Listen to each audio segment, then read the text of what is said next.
नमस्कार दोस्तों, आपका स्वागत है हमारे YouTube चैनल क्रिस्टल लर्निंग पे। तो आज जो हम सब्जेक्ट लेने जा रहे हैं वो बेसिक थर्मोडायनेमिक्स है। और वो जो क्वेश्चन है काफ़ी इंटरेस्टिंग क्वेश्चन है और कई एग्जामिनेशंस में पूछा जा चुका है। बुक्स इंडियन ऑथर की बुक्स में पढ़ेंगे तो उसमें डिफरेंट आंसर मिलेगा। कॉम्पिटेटिव एग्जाम में जब आप क्वेश्चन सॉल्व करेंगे तो उसके लिए डिफरेंट आंसर मिलेगा। और जो इसका रियल कॉन्सेप्ट है वो आपके सामने मैंने जो लिखा हुआ है रेड कलर से, that is second law of thermodynamics, वो है। तो कोई भी आपको जो पढ़ा लिखा टीचर है जो कॉन्सेप्ट को जानता है, जब उनसे डिस्कस करेंगे तो आपको यही ऑप्शन मिलेगा। बट जिन लोग ने केवल ऊपर ऊपर से बुक पढ़ी हुई है या कॉम्पिटेटिव एग्जाम्स के आंसर की देखेंगे तो उसके सोल्यूशन आपको अलग मिलेगा। ठीक है, यहाँ पे लिखा है टू, और क्यों है मैं वो भी डिस्कस करूंगा। तो आइए क्वेश्चन देखते हैं। Two blocks which are at different states.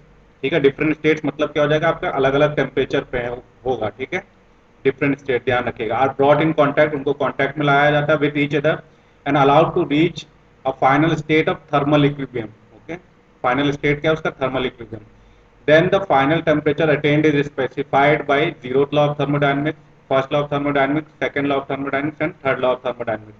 तो यहाँ मैं बता रहा हूँ क्या क्या कॉन्सेप्ट है, क्योंकि जीरोथ लॉ से थर्मल इक्विलिब्रियम में आता है।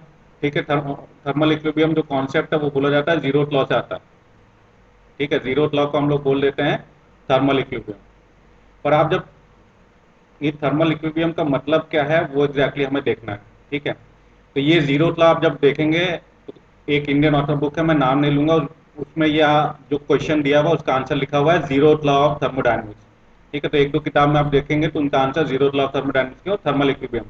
बट आप ध्यान रखिए यहाँ पे दो बॉडीज ला जा रही हैं। ठीक है, टू बॉडीज। बट आप थर्मल इक्विलिब्रियम में देखते हैं कि आपको थ्री बॉडीज की जरूरत पड़ती है। क्या क्या, एक आपका बॉडी होता है ए, और दूसरी बॉडी बी होती है, और बीच में एक थर्ड बॉडी होती है दैट इज आपका थर्मोमीटर, बॉडी सी। तो आप ये तीन बॉडी के साथ खेलते हैं और तब आप बताते हैं कि ए और बी आपस में भी थर्मल इक्विलिब्रियम में होगी। तो बट यहाँ पे हमारे दो बॉडीज ही डिस्कस किया, तो तीन बॉडी तो सिस्टम में है ही नहीं। तो जीरो लॉ का जो कॉन्सेप्ट डिवाइस होता है थर्मल इक्विलिब्रियम, उसके लिए हमें तीन बॉडीज चाहिए, बट यहाँ पे तीन बॉडीज नहीं है। तो पहला ऑप्शन गलत है। ठीक है, दैट इज जीरो लॉ। अब आइए देखते हैं फर्स्ट लॉ क्यों बोला जाता है। ठीक है, मैक्सिमम जगह पे आपका आरआरबी एग्जाम में जाएंगे उनके आंसर की में फर्स्ट लॉ ऑफ थर्मोडायनेमिक्स लिखा है। कोचिंग बुक्स में भी आप जाएंगे तो मैक्सिमम जगह फर्स्ट लॉ ऑफ थर्मोडायनेमिक्स लिखा हुआ, क्यों लिखा रहता है वो भी डिस्कस करते हैं, और क्यों वो नहीं होगा वो भी डिस्कस करूंगा मैं। तो यहाँ उसके लिए एक प्रॉब्लम ले लेते हैं कि एक एल्यूमिनियम ब्लॉक है, 1 kg मास है, 25 डिग्री सेंटीग्रेड के है, विद स्पेसिफिक हीट एल्यूमिनियम का दे दिया है, is brought into thermal contact with copper block 1 kg mass at 500 degree centigrade with specific heat, इतना दे दिया गया है। Assuming that blocks is perfectly insulated from all side except their thermal contact. जो थर्मल कांटेक्ट है केवल वहीं पे आपका हीट हो रहा है, बाकी सब साइड से आपका ब्लॉक थर्मली इंसुलेटेड है ताकि हीट लॉस ना हो, except the thermal contact interface. Find the equilibrium temperature for two blocks after they are brought in thermal contact as illustrated below. Assume that no heat generation exists in this problem. ठीक है, only heat conduction is there, कोई heat generation नहीं है। तो ये निकालना था हमें कि फाइनल टेम्परेचर क्या होगा। तो हमें पता है conservation of energy sorry, conservation of energy लगाएंगे, दैट इज एंट्रोपी और internal energy of aluminium plus internal energy of copper जो होगा वो कांस्टेंट आएगा। ठीक है, क्योंकि यहाँ पे कोई वर्क डन नहीं हो रहा है, ना ही वर्क डन हो रहा है हमें। यहाँ पे अगर मैं फॉर्मूला लिखूँ first law d q equal to d u plus d डब्ल्यू, कोई वर्क डन नहीं है जीरो, और हमने बोला एंट्रोपी हीट ट्रांसफर नहीं है किसी भी साइड से इंसुलेटेड कंटेंट, तो यहाँ से हमने देखा d u equal to zero आना चाहिए, या जो u two equal to u one आना चाहिए। इनिशियल जो आपका जो इंटरनल एनर्जी है वो फाइनल इंटरनल एनर्जी के बराबर आने चाहिए, that is u equal to aluminium plus u copper का कांस्टेंट आना चाहिए। और कंजर्वेशन ऑफ एनर्जी से क्या, delta change of u aluminium equal to minus of times of copper का हो जाएगा। ठीक है, दिस मीन्स, इसका माइनस का मतलब क्या है कि हीट और energy gain by aluminium block must be equal to heat energy loss by copper block by first law of thermodynamics, कि मतलब एक हीट एनर्जी ले लेगा और एक हीट एनर्जी एब्जॉर्ब कर लेगा। ठीक है, और दूसरा हीट एनर्जी लॉस करेगा। तो ये फॉलोइंग इक्वेशन हम लिख सकते हैं, that is mass of aluminium c of aluminium delta U change of aluminium equal to mass times of c u of aluminium copper of aluminium copper of c of copper mass of copper और change of internal energy of copper. तो ये हमें formula मिल गया। अब इसके बाद हम लोग ने यहाँ पे फॉर्मूला लगाया mass of aluminium c of aluminium t final minus t initial of aluminium का जो था, यहाँ पे minus times m c u c of c u t final minus t initial of c you.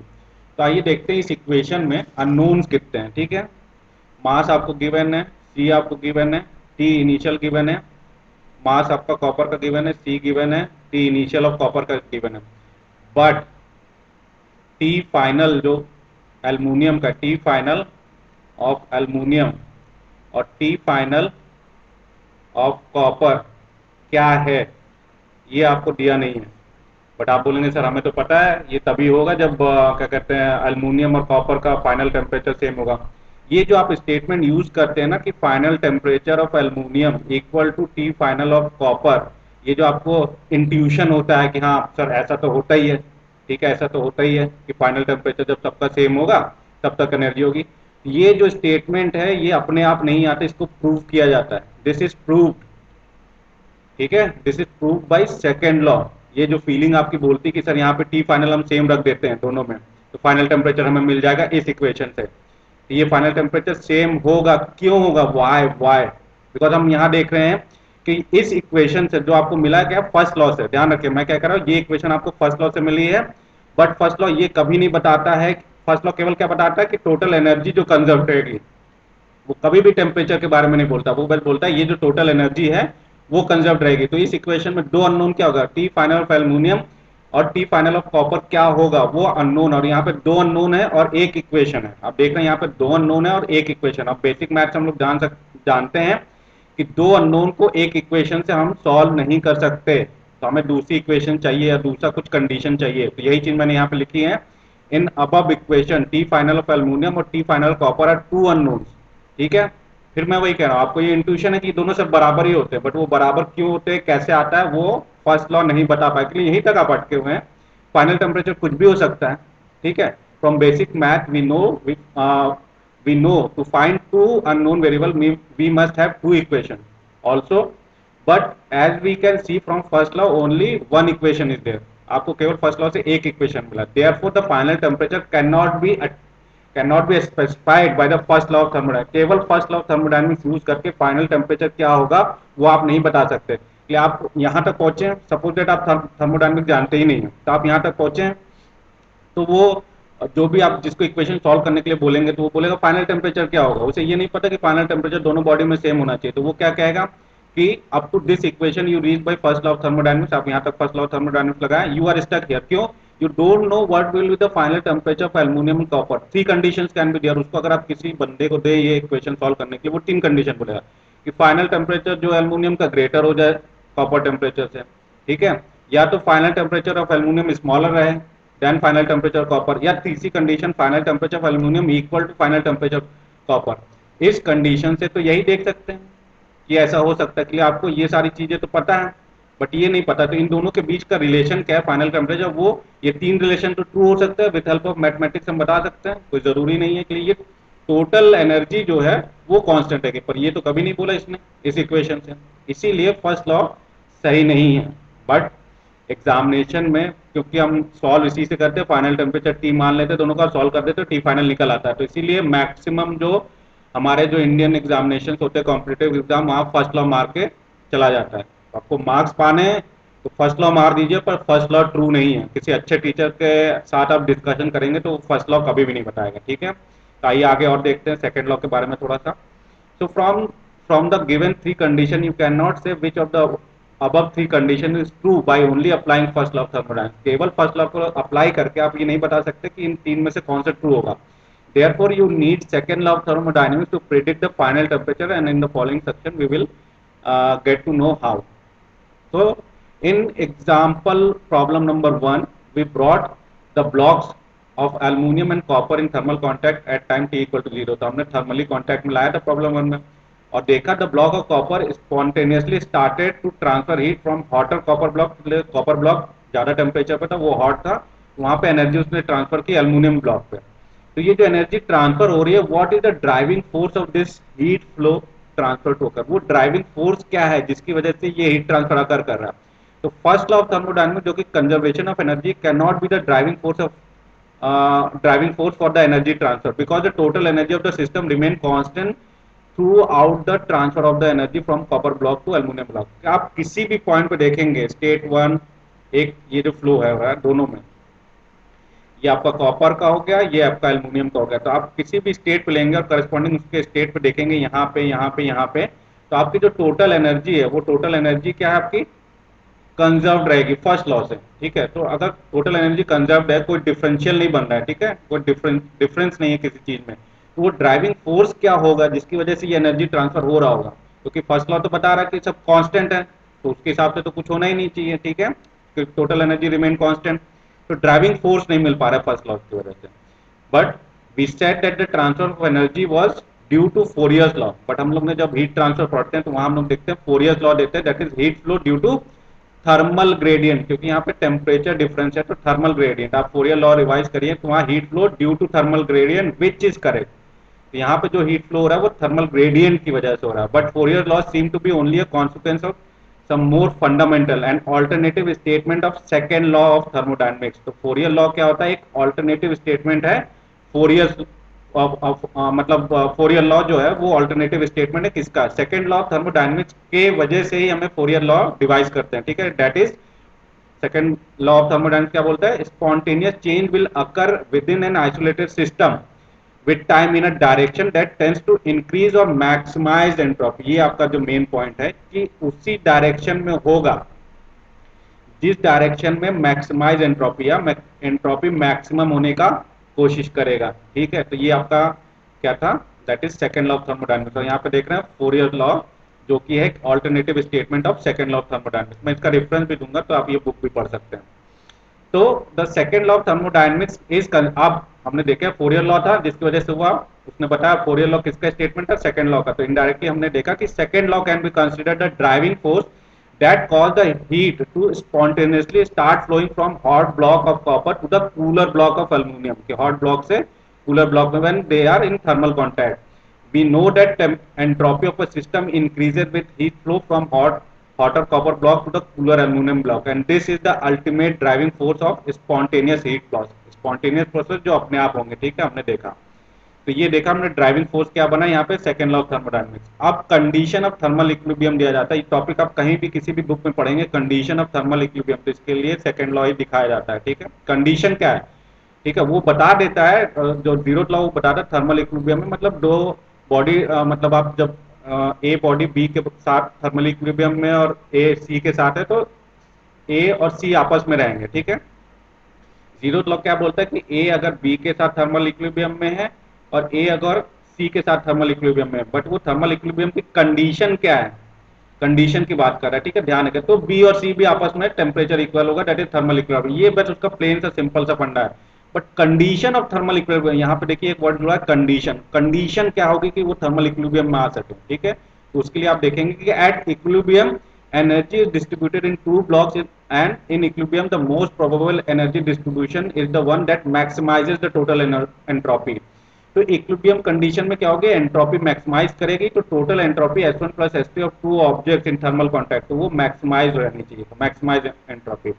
फिर कह रहा है the maximum entropy increase for this system और फाइनल स्टेट विल अकर, और वो मैक्सिमम एंट्रोपी किस पॉइंट पे अकर होगी, that will occur when the temperature of the two blocks of the metal reach the same equilibrium temperature। देखिए ये line बहुत ही important है। एक तो पहला चीज हमने देखा कि ये सिस्टम इक्विलिब्रियम में कब पहुंचेगा, जब पहुंचेगा जब इसकी टोटल एंट्रोपी मैक्सिमम होगी। ये हमें मिल गया पहले एंट्रोपी से कि मैक्सिमम एंट्रोपी जहां पे होगी वहां पे इक्विलिब्रियम होगा। अब वो मैक्सिमम एंट्रोपी बनेगा कहाँ, increase of the system will occur when temperature of two blocks metal reach the same equilibrium, जब दोनों का ही टेम्परेचर सेम हो जाएगा उस जगह पे। तो ये सारा चीज हमें क्या मिलता है, सेकेंड लॉ ऑफ थर्मोडायनेमिक्स से। तो यहाँ पे कंडीशन क्या बन गई प्रॉब्लम में, हम देखें अब t final of aluminium equal to t final of copper होगा, वो कि t equilibrium of temperature, Fourier law से मिल रहा है। ठीक है, तब तक हीट फ्लो होती रहेगी जब तक दोनों का टेम्परेचर सेम नहीं हो जाता। ये सारी चीज आपको कहां से मिलती है, सेकंड लॉ ऑफ थर्मोडायनेमिक्स। आप डिपेंड करता है, अब यही चीज आपको पहले से फील होता है, इंट्यूशन होता है कि हाँ दोनों का टेम्परेचर सेम होना चाहिए, और वहां पर रख के आप सॉल्व कर लेते हैं, और मैक्सिमम लोग इसीलिए इसका फर्स्ट लॉ बता देते हैं, और कुछ तो बुक्स में जीरो लॉ कहते हैं क्योंकि थर्मल इक्विलिब्रियम है। ठीक है, जो कि सरासर सारे पॉइंट्स गलत है। तो आप कुछ डिटेल में जब इसके एनालिसिस करेंगे, हमें पता है एंट्रोपी मैक्सिमम होती है, तो यहाँ पे देखेंगे एक का जो आपका जो ये आपका एंट्रोपी है वो एक का बढ़ेगा क्योंकि सिस्टम की देखेंगे तो जो हीट लेगा उसकी एंट्रोपी बढ़ेगी और दूसरे की आपकी घटेगी, तो इनवर्स चलेगा। लेकिन ये एक एडवांस बुक है, एडवांस कॉन्सेप्ट है, तो वहाँ पे quanta of energy of system से डिफाइन करते हैं। तो अगर आप देख रहे हैं Q1 की वैल्यू 0 से 20 इधर स्केल में चल रही है, Q2 की क्या हो जाएगी, इनवर्स चलेगी, 0 से 100 इधर चलेगी, क्योंकि एक सिस्टम हीट ले रहा है और दूसरा सिस्टम हीट लॉस कर रहा है। तो entropy versus quantum of energy का ये ग्राफ है, और ये हमें पता है जो पूरे टोटल सिस्टम का देखेंगे S1 S equal to S1 plus S2, maximise entropy यहाँ पे हमें मिलेगी, मैक्सिमम एंट्रोपी, ठीक है, इक्विलिब्रियम कंडीशन ये होगा।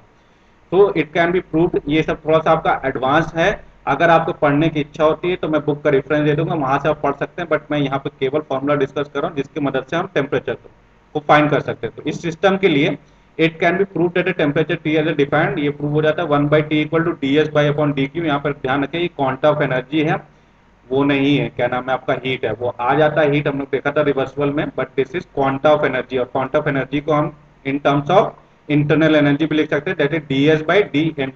तो यहाँ से हम देख सकते हैं फाइनल टेम्परेचर अगर हमको बोला गया है, तो final temperature of D S of D of E, internal energy, about the ground state of the system measured in joule. तो आप ये आपको change in internal energy system की मिल जाए तो और डीएस आपको पता होगा, that is DS change in entropy, ठीक है, जूल पर केल्विन में, तो आप टेम्परेचर फाइंड कर सकते हैं कि वो इक्विलिब्रियम टेम्परेचर के, आपको फर्स्ट लॉ की भी जरूरत नहीं है टेम्परेचर फाइंड करने के लिए। सेकेंड लॉ से ये रिलेशन आप यूज करके आपको फाइनल टेम्परेचर क्या होगा, एग्जैक्ट उसकी वैल्यू क्या होगी, वो आपको यहाँ से बता देगा, और वो चीज आप वहां पे रख देते हैं, क्योंकि आपको पता है टेम्परेचर दोनों का बराबर है, तो टी करके वहां से आप सॉल्व कर लेते हैं। इसीलिए मैक्सिमम लोग फर्स्ट लॉ ऑफ थर्मोडायनेमिक्स बताते हैं। बट इसका जो करेक्ट है, करेक्ट 100% करेक्ट है, क्योंकि मैंने, जब मेरे को भी ये डाउट था, तो मैंने एक फॉरेन ऑथर को मेल किया था, फॉरेन यूनिवर्सिटी को मेल किया था, फॉरेन यूनिवर्सिटी को।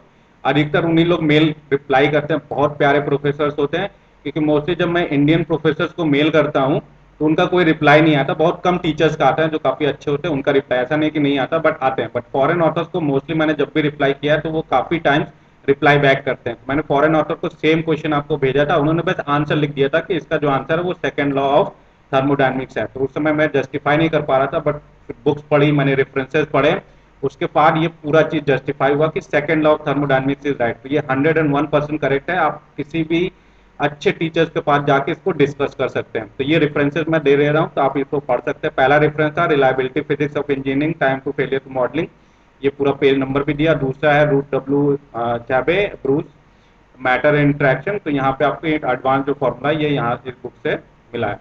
तो मैं धन्यवाद करना चाहूंगा इन बुक्स का और इन ऑथर्स का जिन्होंने इतने अच्छे बुक्स लिखे और कॉन्सेप्ट क्लियर किया, जो कि इस क्वेश्चन के लिए नीडेड था, हमारा इन डेप्थ नॉलेज। ओके, तो मैं उम्मीद करता हूँ कि आपको इसका एक्सप्लेनेशन जस्टिफाइड लगा होगा। कमेंट बॉक्स में बता सकते हैं अगर आपको कोई कंफ्यूजन होगा। तो मिलते हैं नेक्स्ट टाइम एक नेक्स्ट टॉपिक के साथ या नेक्स्ट कॉन्सेप्ट के साथ। तब तक खुश रहें, आबाद रहें।